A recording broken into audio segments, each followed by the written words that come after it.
usually people at the end of our lives don't regret things we've done. We regret the things we haven't done, which I think is so true. Like, I don't really think of any regrets I have in my life, but I think the things I didn't do, like, why didn't I start this earlier? Like, why didn't I just start? Like, what was I waiting for? What was I thinking? Start now. Start right away. If there's any interest that you have in doing it, jump in. Know that it's not going to be perfect, but not starting is what you'll regret if you don't. Welcome to Second Verse, the podcast for artists reclaiming their passion, rewriting their story, and stepping into the spotlight of their second act. I'm your host, Becky Boyland, singer-songwriter and StoryBrand certified brand messaging expert. Today's guest brings together two worlds you don't often see in the same sentence: FBI special agent and production music composer. Tia Hoffer's psychology degree took her into clinical practice, but a martial arts black belt led her to a high-stakes, high-pressure federal law enforcement career. But she always felt the pull of creative work. After retiring, her lifelong love of music sparked curiosity, followed by a few online classes and a mindset shift that resulted in a blossoming music career. Now she's composing for film, TV, and media with a beautifully unconventional story of what it means to pursue creative work on your own terms. Her unique life experience has given her rare insight into the emotional world of others, and she now channels that sensitivity into moving and even cathartic compositions. This episode is full of hard-earned wisdom, how to start imperfectly, how to protect your creative energy, and how it's never too late to return to your music dream. Let's dive in to Tia's Second Verse. Welcome, Tia. Thank you for being on Second Verse. Thanks, Becky. Appreciate it. Thanks for inviting me. This is really an exciting opportunity. What drew you to music as a kid? What was music like for you growing up? So music was always part of our family. My dad would sing to us at night. And early on, I started playing flute. I loved the flute. I was in orchestras. And then we took piano. I started writing songs when I was about 16. And I've just been writing ever since. So I love to write songs. It's very just, obviously all the emotions and things that you can put in there was a good therapeutic exercise for me. So I enjoyed doing that. So music was always there. But in terms of actually being a career, I didn't realize how many different opportunities music had available. It wasn't just being an artist. It was a lot of other things. But at some point, wanted to learn taiko. My mom is Japanese. So taiko is a Japanese drumming. You've probably seen those big, huge drums. Yes. A whole group of folks. So it was very much tied to martial arts, which I was taking at the time as well. So it felt like martial arts and music combined, which I loved. I performed in a group for a few years doing that in Los Angeles, which was great.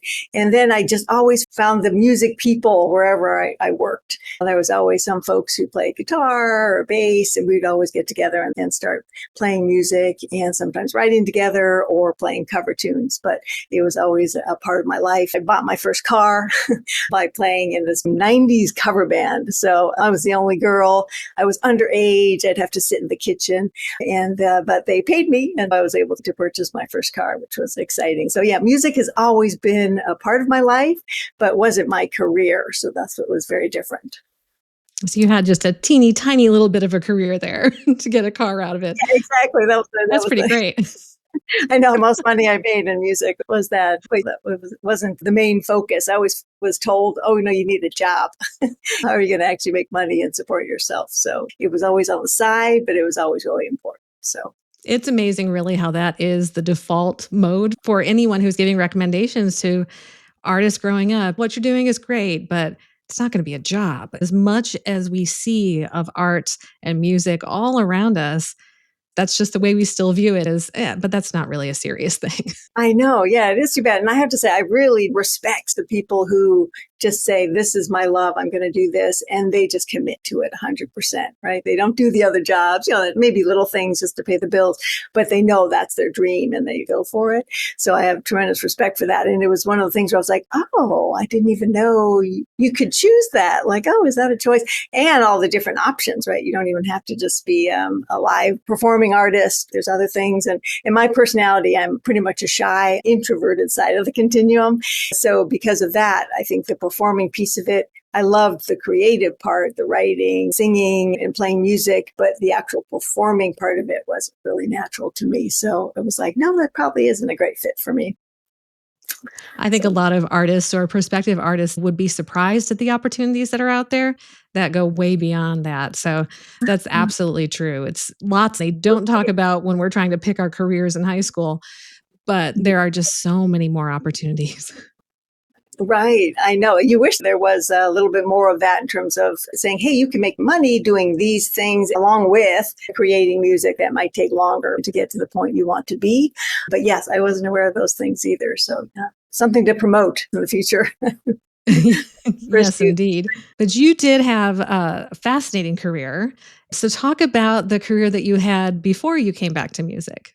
Sure. Yeah. So I always loved psychology and loved trying to figure out, why people do what they do and how are people feeling. And that was just very natural to me. So that's why I fell into it. I became a psychologist and worked with children, adolescents, college age students, and also worked in the jail with inmates. So all of that was really, really interesting, really fascinating. And then I started taking martial arts, as I had mentioned, and it's a Korean form called Hapkido in Los Angeles. And that really brought me to meet people who are in the FBI. So they said, there's a lot of psychology applications in the FBI. And I'm really, besides, interviewing, interrogations, there's also profiling, which I think a lot of people have heard about because of Criminal Minds, right? That kind of brought it to the forefront.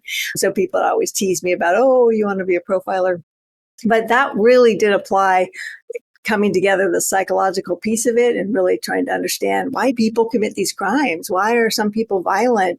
And really understand how to investigate and prosecute individuals who commit those crimes. Instead of meeting with the person individually and assessing them, you're assessing a crime scene or a situation where the crime has been committed, who would have done this type of crime, and helping law enforcement to find those folks and for the FBI. So it was a great job. I really enjoyed the work. You could do research, which I loved, and a combined psychology too.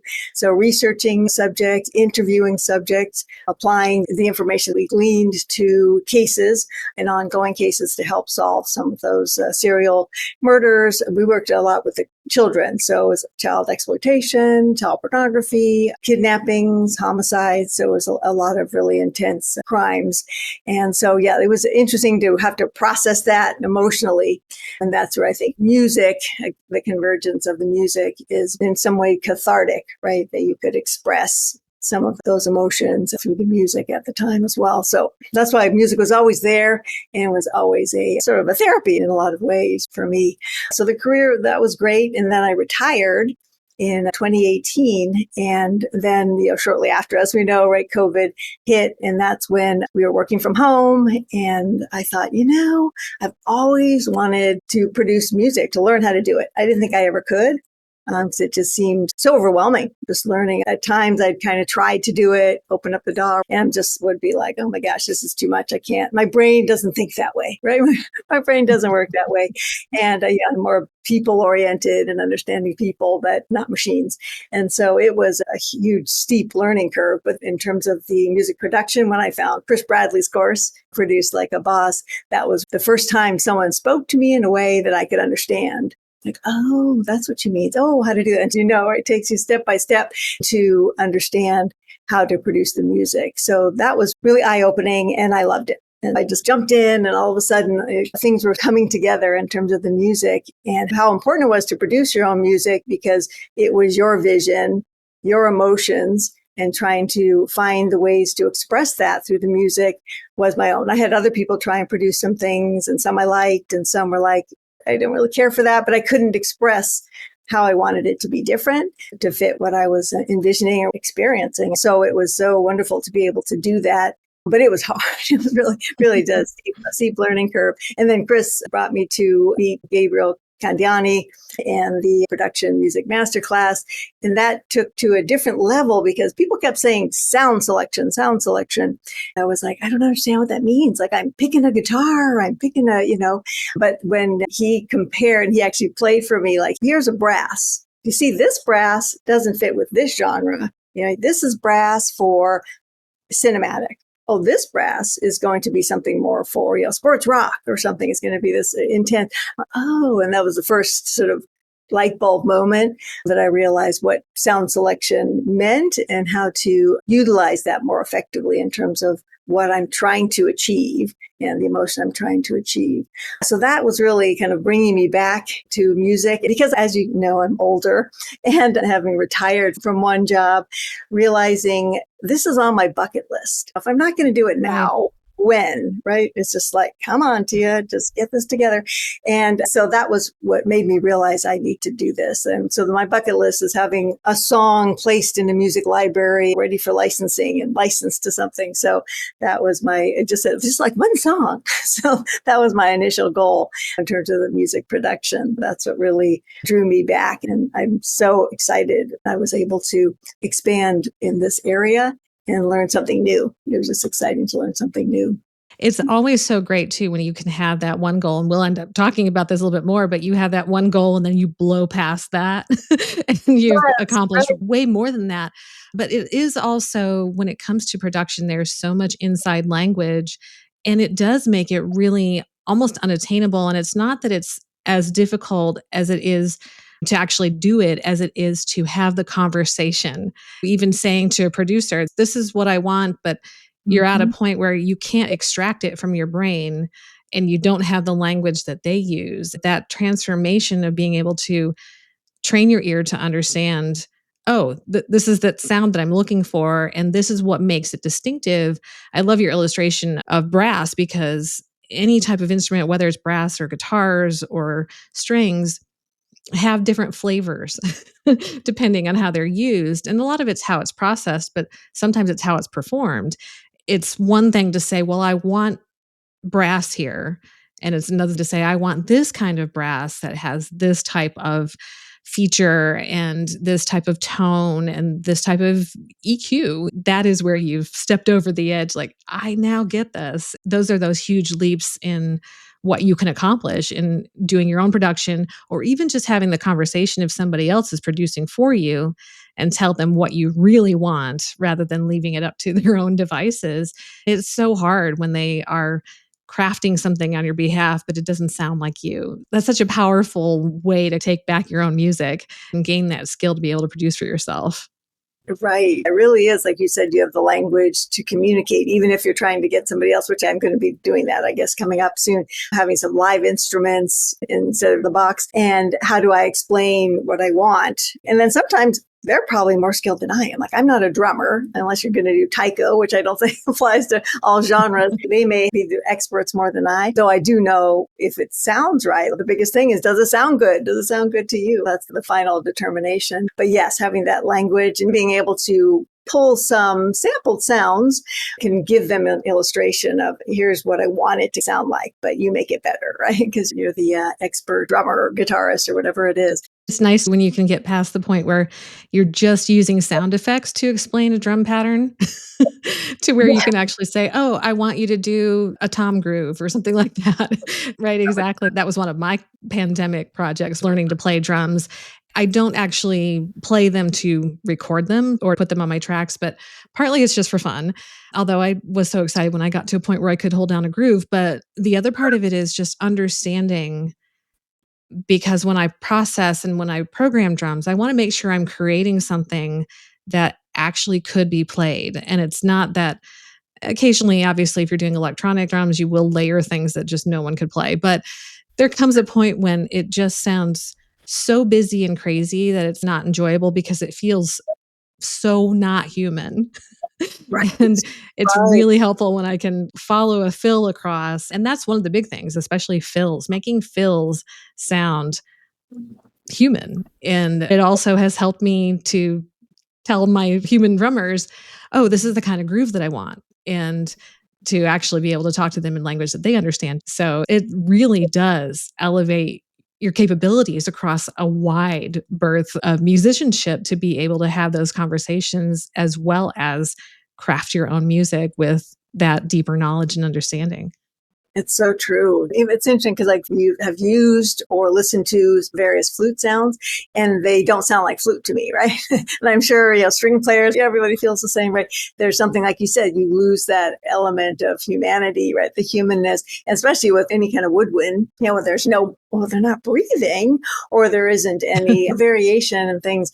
Sometimes you can layer those things and it sounds like you can support your instrumentation with something sample, but you want something human in there too. So yeah, that's very true. So talk about the kind of music that you produce and your process. I get the sense that there's a lot of your psychology that goes back into your music as well. And I think that's really fascinating. Yeah, and I didn't realize it. So interesting working with Gabriel. What came out was my love of dark, cinematic, heavy instrumentation and music. I created this creepy Christmas album that was placed with Gabriel at Warner Chapel. It came very naturally to me and I really enjoyed it. I'm like, that's so not me. Like people I don't think would see me that way. And I realized in some ways it was a purging of what I've taken in through my career. Working in psychology, you're dealing with trauma, you're dealing with depression, anxiety, just very, crises, very heavy topics. People don't come to therapy when they're happy and, life is going well, right? So usually there's different challenges. And then, my FBI work was very heavy in terms of, like we talked about, homicides and just really the darkest parts of humanity and how people treat others sometimes. And I think that was being purged and is being purged through the dark songs, dark pop songs, cinematic songs. It feels good to do that. It feels very much like I'm releasing some of those. So yeah, I didn't realize that. And then when it was so like, this feels very natural for me to do it. And it was sort of a weird fit for me, but I've really enjoyed that. And then I've collaborated with Paul Harris, Gabriel, and also with Chris. And we've done EDM, which was really completely out of my comfort zone. That was fun. And those songs have been placed in another library. We've done some promo pop and every so often try and do happy songs. That's my challenge. It's like, do a happy song. What? And then once I did a song and it was supposed to be a happy child song. And they're like, no, it still sounds more like fantasy. And I'm like, really? And that was the happiest I could be. So I'm hoping that will come to me eventually. But yeah, the happy stuff is my challenge. For some people, that comes naturally, right? For them to do kind of the happy stuff. So that's been the impetus, in terms of some of the current or maybe more recent past things that I've done is more the darker. And I do enjoy that. So hopefully that'll purge away at some point, and then I'll shift into some other things. I'm hoping so. I know for me, I will get in a particular mood or feeling of songs, and just trying to do something else feels so false. And I think breaking through that and then trying something, sometimes I have to just try a song that is absurdly opposite of what I'm feeling and allow it to feel absurd until it starts to find its way. And then I realize, okay, I can do that. But I completely hear you when it comes to these just don't feel right. They don't feel right because you just stick with this because there's a skill and an art and a passion and something that's really great about that. And other times it's just, maybe you got to try something else and it's going to take a minute to feel authentic. Right. And I think sometimes you don't realize, oh, I never thought I would be able to do that genre, right? That it didn't seem like that. I mean, like the EDM stuff was a lot of fun and collaborating with Paul, but I didn't know we could do that, right? So it sort of grows your production chops. To be a good producer, you have to be able to do different genres. That's my goal, to keep focusing on that and learning and not just keep doing the same things, but challenge myself. Maybe it won't work. Maybe it's not going to be genuine. But at least I probably learned every time you do a song, you're learning different skills that will be used. That's never a waste of time. Right? You always learn something that you can apply to different songs, and whether it's mixing or whatever it is. Absolutely. And it comes back to the sounds that you're talking about and being able to select sounds and how they do work in those genres. And then sometimes you also can break the rules, because I know the more that I've worked with electronic music, which I love doing as just a little fun side hobby. And some of those sounds will make their way back into acoustic music. And it just feels good. And of course, sub basses will definitely make their way back into my acoustic music. Those are applicable in a lot of different genres. And I think that sort of makes it more unique. right? That it's not just one genre that you might kind of bring in those elements would probably make you sound like, oh, this is new. This sounds really innovative, right? Instead of the same old stuff that people have heard. And it seemed like you can do it to a point, but it's like, oh, wait, I'm confused. What kind of genre is this? You don't want to go too far, but it's just something, little elements that come in that make it kind of interesting. So yeah, that's a good point. So now I'm exploring a punkish type of album. So that's going to be new. Maybe it's punk pop or something. It's not like true punk, but that is challenging me as well. That sounds fascinating. It's fun to try really different things and break down the rules of what makes that genre a genre. But it's very interesting in this age because genres are not as separated out as they were when we were growing up. Yeah. And we don't have radio stations that have such dedicated formats. They may say they have a format, but the music breadth is so much greater than it was that I remember. Sometimes that's good news, bad news, I think. But overall, it's really exciting that there are so many different types of things that can intermingle. It does make it very hard to pin it down. What is this? What is this music? It's great, but what is it? I know that was a challenge when I first started. They'd say you should use references like this. My song sounds like this person or that person. Even vocally, who do you sound like? I don't really know. So that was always a challenge for me to figure that out. But I think that's where courses, Chris and Gabriel, realizing using reference songs, not to copy them, but to learn from them of what is successful. What are the sound selections like we talked about? What is the structure, the math, right? And I know people say it should be authentic music. You shouldn't be writing for sync, but you still have to incorporate some of the needs of sync in terms of placements, right? So that's a challenge too, balancing out those needs, your own emotional, this is what I want to express and this is how I feel, to will this be applicable for use? Will people want to license this? I think that's a challenge too. And it's not either or. But you can't say, well, I'm going to forget about what they need and just do what I want to do. Then you're just, you're being an artist, which is great. But if you want it to also be placed, then you have to incorporate those things. So that's what I'm learning that too. Like, how do you marry those things together in a way that feels genuine to what you're composing, producing? Yeah, it's essentially limiting yourself to a specific box of crayons. Whether it's elements of the song itself, the themes, and all of those backstories, it still requires an artist's hand. Obviously, there are other tools out there that folks think can create music, but the reality is the best stuff feels artistically human. To be able to put that emotion, heart, creativity, and unique style, and still keep it within those parameters to say, this could be beneficial to this particular production if they need this piece of music, but at the same time, I didn't just throw this all together and say, I hope it works for you. I didn't really put any energy or effort into it. And sometimes even when you're just working on something that's so far outside of your own particular style, it's almost a new way to entertain yourself. And then you can enjoy the final finished product. And I know sometimes when I've created something that's way outside my normal stuff, when I go back to it and listen to it, if I haven't heard it in a while, I'm like, oh, wow. That's actually really cool.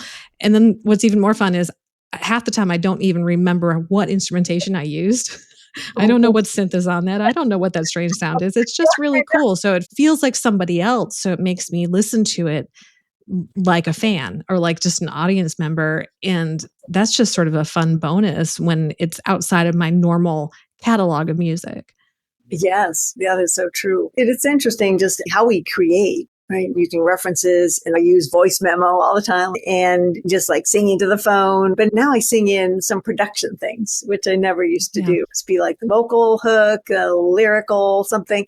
Now it's like, oh, here's a drum pattern that I like. Can I recreate this? That's been really fun to realize that your brain is starting to subconsciously, unconsciously start to filter in through my consciousness. Oh, this is a production ideas, or this hits the mood I'm trying to achieve, or something like that, right? To add to things. And it can sometimes be the creation of the start of a song, right? Just that little phrase or something that I'm singing in that's more of an instrumentation more than it is the vocal melody. So it's like your creative ingredients that you're just waiting for the right recipe for. And Yes. you have all of these assets in place. It's really, really fun. Although occasionally I have to go back into my voice memos and start cleaning things up. Otherwise, it's like, well, what are all these things? You're like, no, that's not going to be something. Time to delete that one. Yeah, that one's, what was I thinking, right? Naming them. Oh, yeah. You name them? Categorizing. And I found out probably a couple of years ago that you can make subfolders, which was very helpful because I started doing acoustic guitar hooks. And I thought I need to put these all together so that I can find them readily.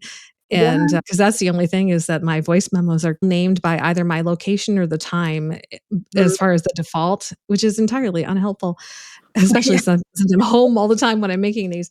And it's so fun. It's sort of like with those finished compositions that I haven't heard in a while. Going back through those voice memos can be gold. Yeah, exactly. I didn't know you could do subfolders or categories. That's really a good thing because I do the same thing. Once I start naming them, then it's much more helpful. But if it's just a little hook or something of instrumentation, then it's like instrumentation 1, 2, unless you go through all of them. So yeah, that's a good idea. Another project to put on. It's true. A nice thing to go back periodically to just, every month to go back and start to listen back through and see what you forgot you recorded that is going to be the start of something big. Right. I'm in that review, I guess maybe in January, I started reviewing all the songs that I produced that didn't get completed and why, and do they need something? Do I want to move them forward or not? I'll put them in some other, the graveyard folder. So yeah, I'm trying to make some of those decisions now and take a look at some things. So and get organized. We'll be back with more after the break. Second Verse is sponsored by Attitude Creativity. Many indie music artists don't have a website that grows their audience and reflects who they are, so they get lost in the noise of streaming. Marketing and brand messaging with Attitude Creativity helps boost your brand and build a site that hits all the right notes. You want to be an artist who stands out from the crowd, and to do that, you need your music to be heard. If your website doesn't reflect who you are or make an impact, you feel like a singer who's been handed a pair of drumsticks instead of a mic. You deserve a website and brand messaging you can be proud of, and that doesn't take time away from your music. As an artist like you, I understand how overwhelming websites and marketing can be. And that's why, putting on my other creative hat, I put my decades of marketing and development experience to work for you. You'll no longer have to apologize for your website. You'll look and feel like a professional with a custom story branded website you can be proud of. And right now, you can get a head start with my free downloadable EPK blueprint and start building your electronic press kit to promote your music. Head to attitudecreativity.com/blueprint to get your copy. That's Attitude, ATTITUDE, creativity.com/blueprint.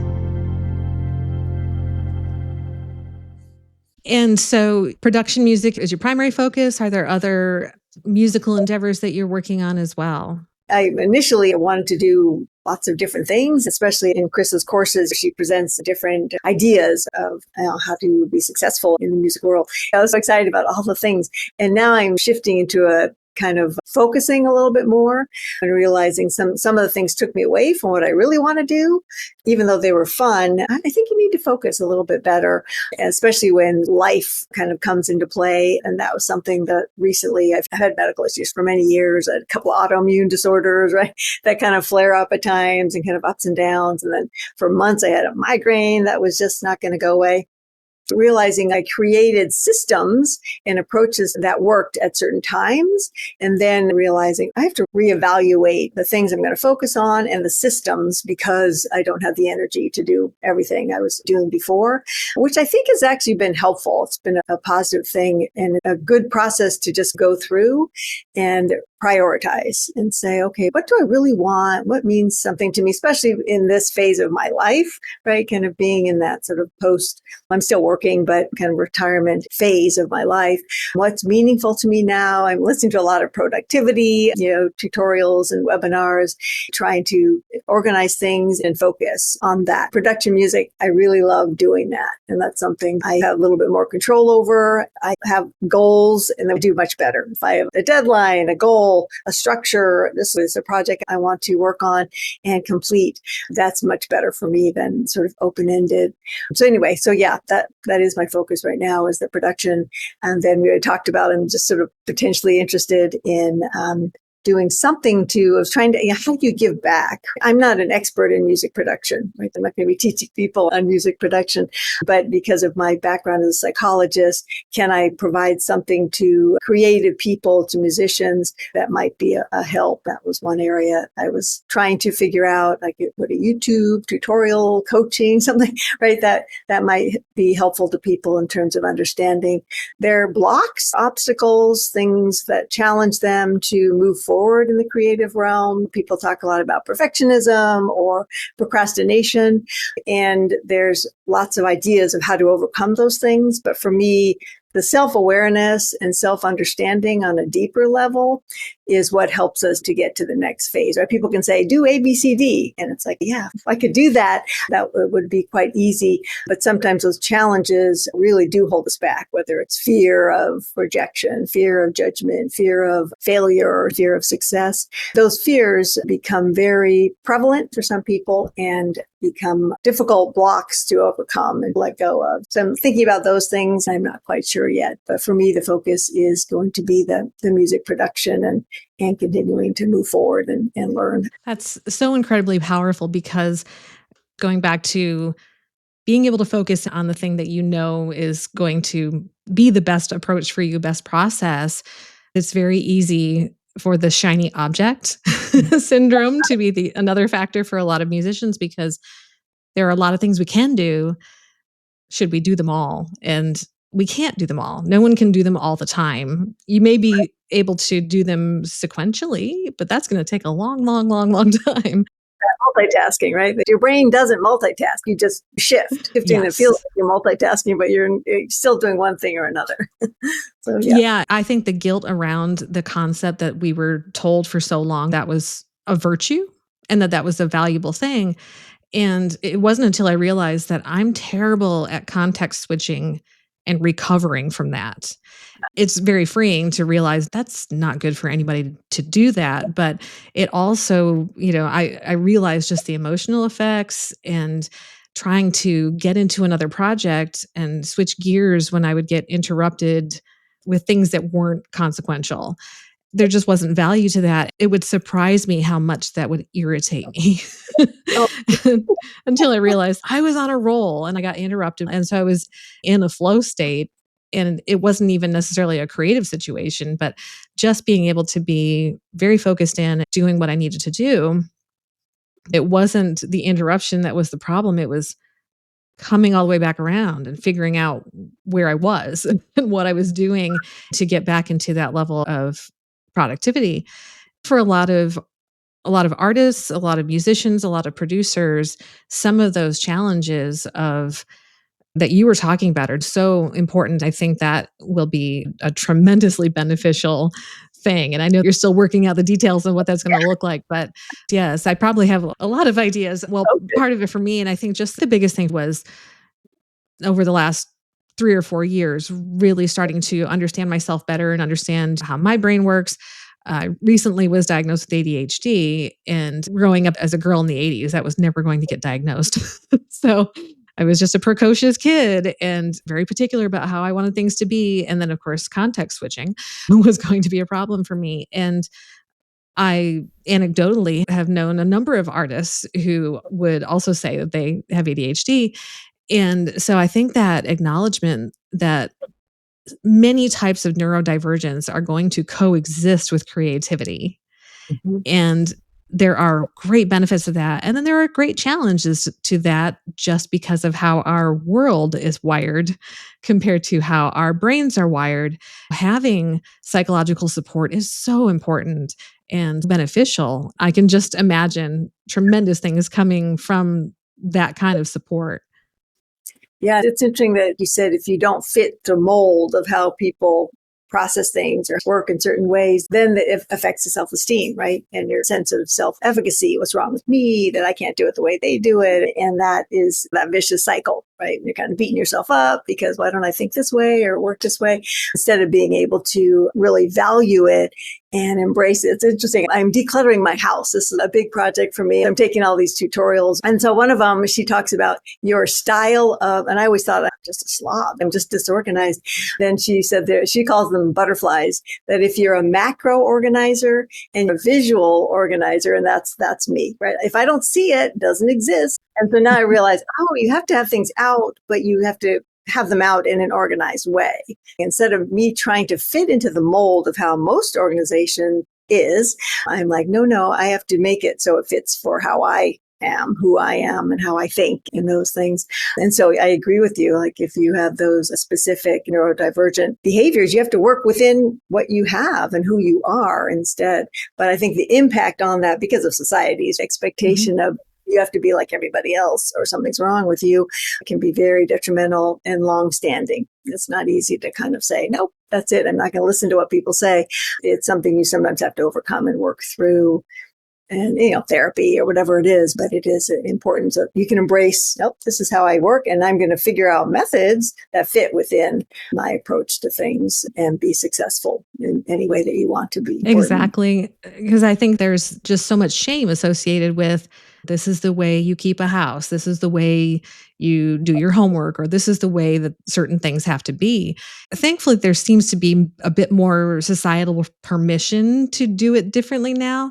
But it's sort of like living in that halfway point between a major shift. And it's sort of like everybody got married when they were 20, 50 years ago. And now people are single into their 60s. There's such a range, but there's still that perspective that this is the way it's done, even though this is largely not the way it happens anymore. So we still hold on to these old viewpoints that are out of sync. And it's just very confusing. I agree with you. I think the challenge is not internalizing those messages. You're not good enough. Something's wrong with you. The themes that people often carry with us, whether it's a family member or society or whoever it is, has sort of communicated to us when we were young and more open to absorbing those things. And then how do you pull them back out and let go of them? And then, of course, as business people, basically as artists who are, making new careers, we have to figure out how do we get known? How do we get this information out in front of people? The biggest challenge is websites and social media. How is that going for you? Eek. Yeah, so that is my challenge in terms of branding. This year, that is on my to-do list, learning how to utilize that more effectively. I'm sort of in the process of sort of revamping website to see if I can make it more streamlined, more focused, and clearer in terms of what my message and goals are. That's something I've been trying different things. And that's a challenge. I think the music business piece of it is very much a challenge for me.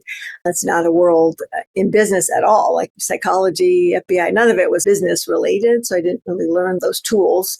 Social media has always been difficult, especially as both a psychologist and an agent. Both professions are very private. It's like you don't want to be putting things out that would be misinterpreted or detrimental to either populations you're working with or the work you do. With the FBI, definitely things were very, very private. So I didn't have any social media. So I have Facebook, Instagram. I've never posted anything. I haven't been doing it. I would like to put more than a toe in and maybe progress in that area a little bit more. But I don't know what that means. So I know there's some posts, 2-3 times a week, and that's never going to happen. I know that's not going to be my focus, but how can you kind of be in the middle and have it be effective is one of the questions that I'm trying to explore. Right. And a lot of the challenges are that everyone has a recommendation and it's a lot of messages out there, a lot of confusion.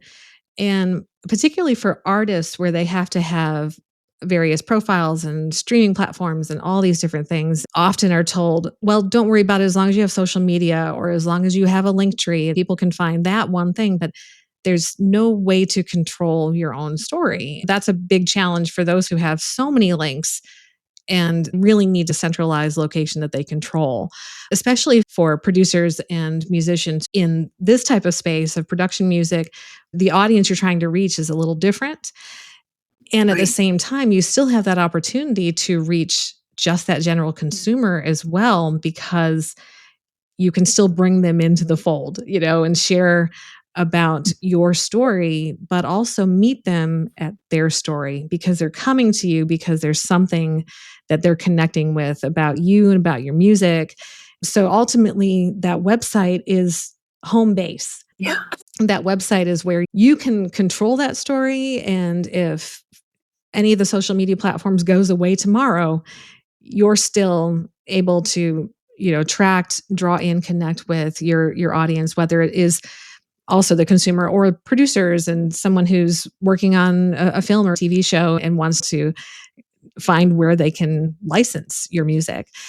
Yeah. And at the same time, because you are pursuing that path, your social media is going to look a little different, because it's still that great opportunity to make that personal connection and then draw folks back. But the biggest thing is a consistency of some sort.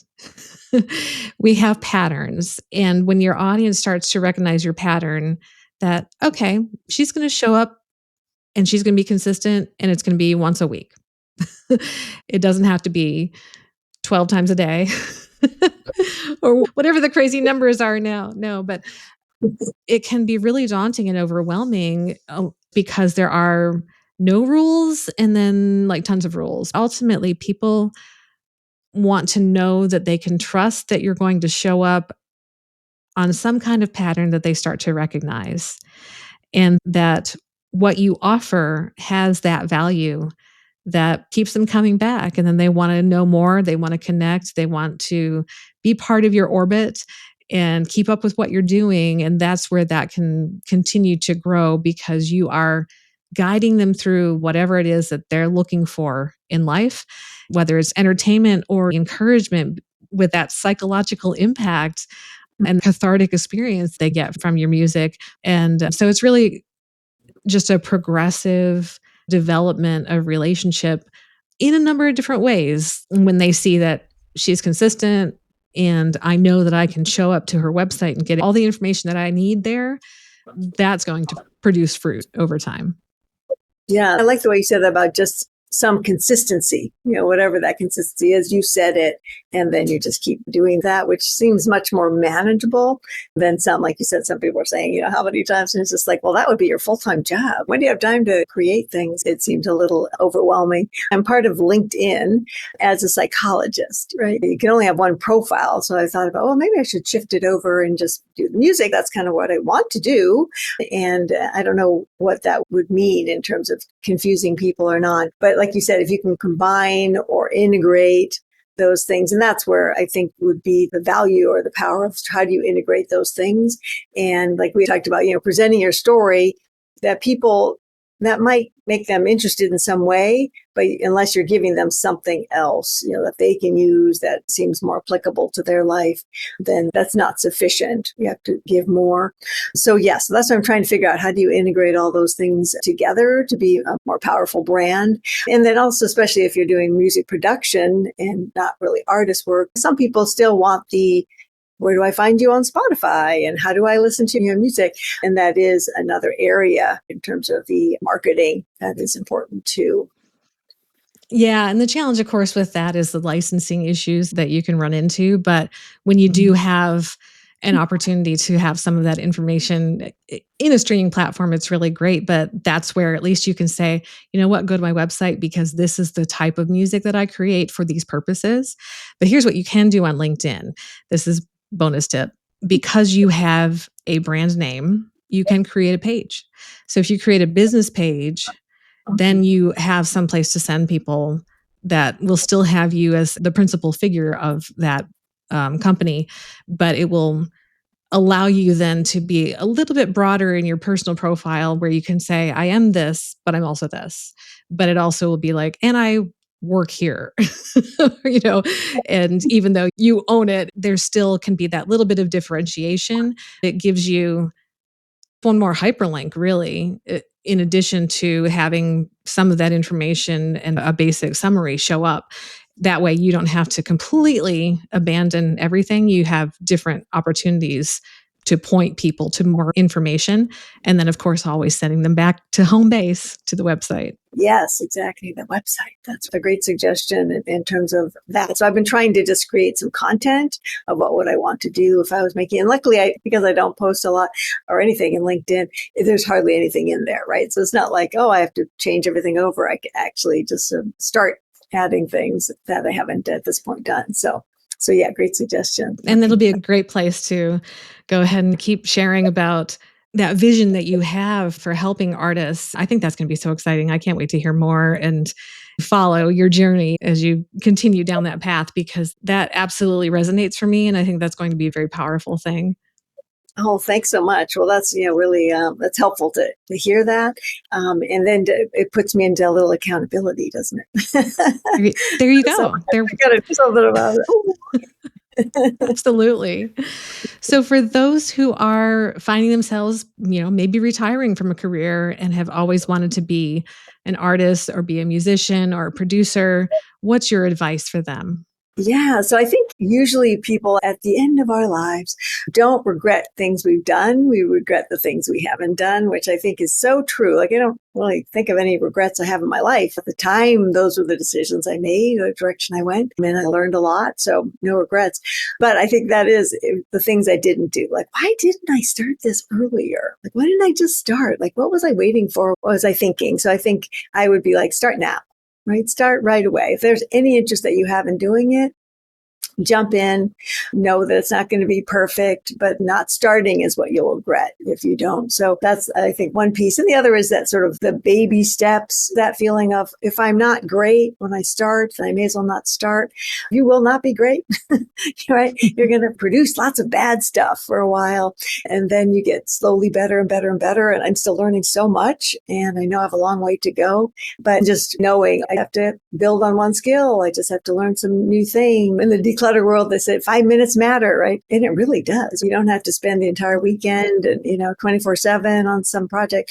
You just have to turn on the computer, open up whatever DAW you use and just start. And then it just sort of builds. And usually after, then you keep going, right? You're not going to stop at that point. You really are enjoying what you're doing. And I think, the final thing that I would say in terms of advice for getting started is I think it really does help to take some course. Right? You can do it on your own. You can read a book. You can do all those things. But I think what does help is having a place like the group you're a part of, if they have a Facebook group, that you can ask those questions right away and get feedback, that you have accountability, that you show up if there's, live meetings or things like that you're learning from each other, which is really powerful.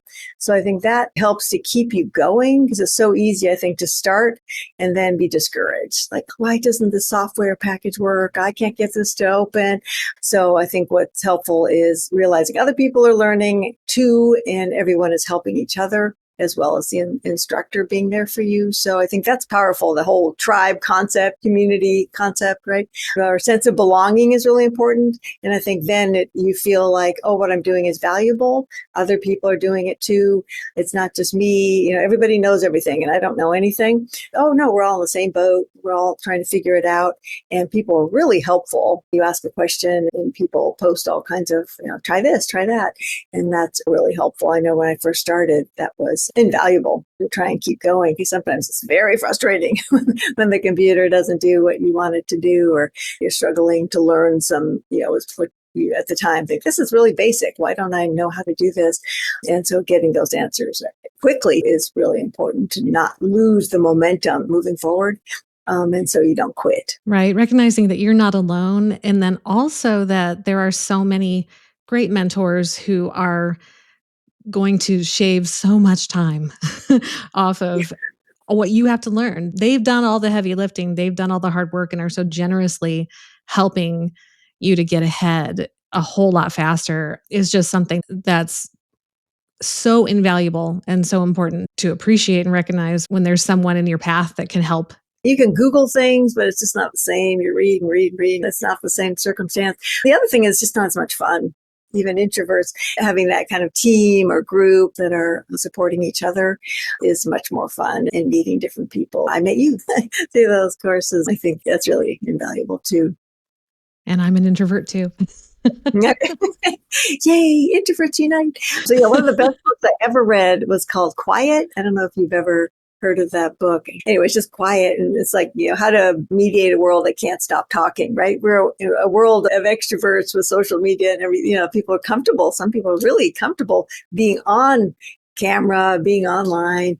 And as introverts, that's usually not something we're as comfortable with.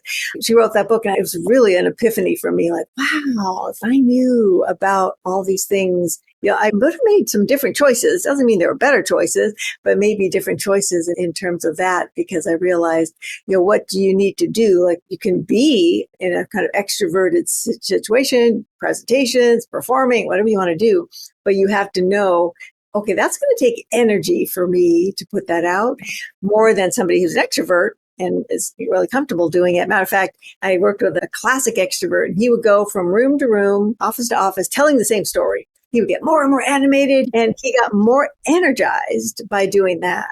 Whereas for me, I'm like, I would have been exhausted doing that. But for him, that was how he gained his energy, right? So as an introvert, you can do all those things, but you have to fit in the time.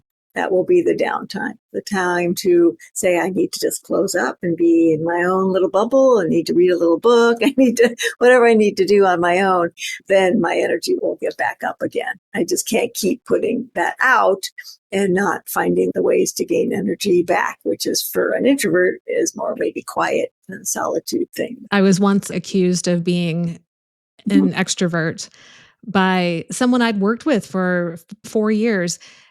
And I had never felt so unseen because I thought, how do you not know this about me?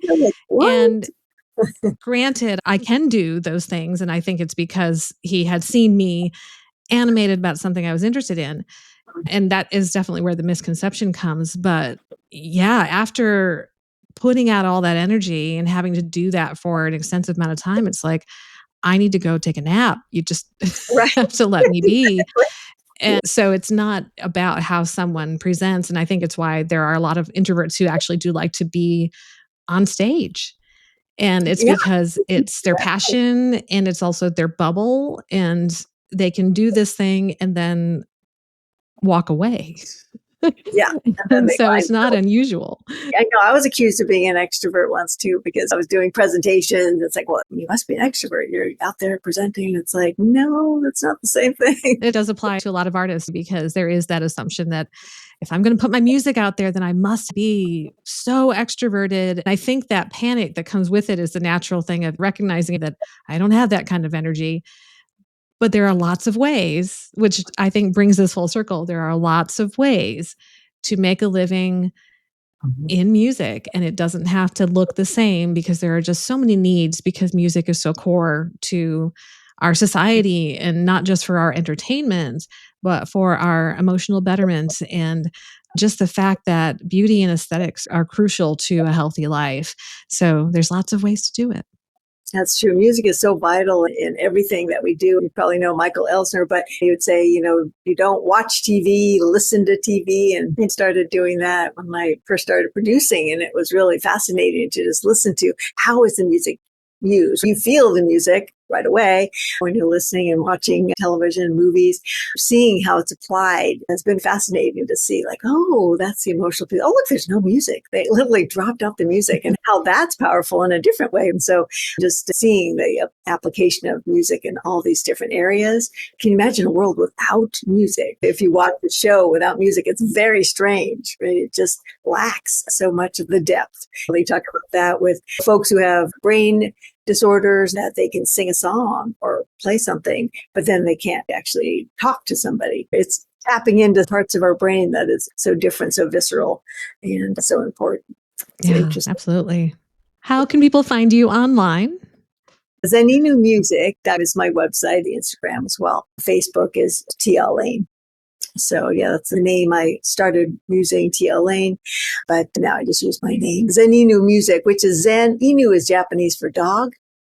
And so it's Zen dog. I had somebody, as a tattoo artist, create a picture of a dog playing an ukulele. I don't know if it fits the brand now or not, but yeah, that's the brand image. So that's where they can find me. And I will make sure that all of that's in the show notes so that they can keep up with what you're working on. This has been absolutely delightful.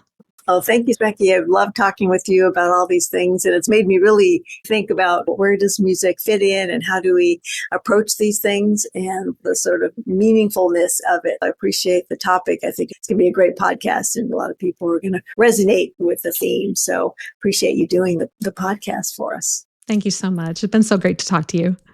You too.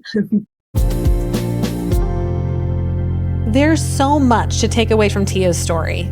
From the outside, it might seem like she jumped from one extreme to another. But the truth is, her journey was a steady unfolding of skills, healing, and courage. I love how Tia shared so openly about her creative process, her fascinating career, and the mindset shifts that allowed her to finally dive into music production. One thing that stood out is that reminder that not starting is the real regret. As artists, we often get stuck in thinking we have to be great before we begin. But building skill, just like building a career, is a process, and we can take it step by step.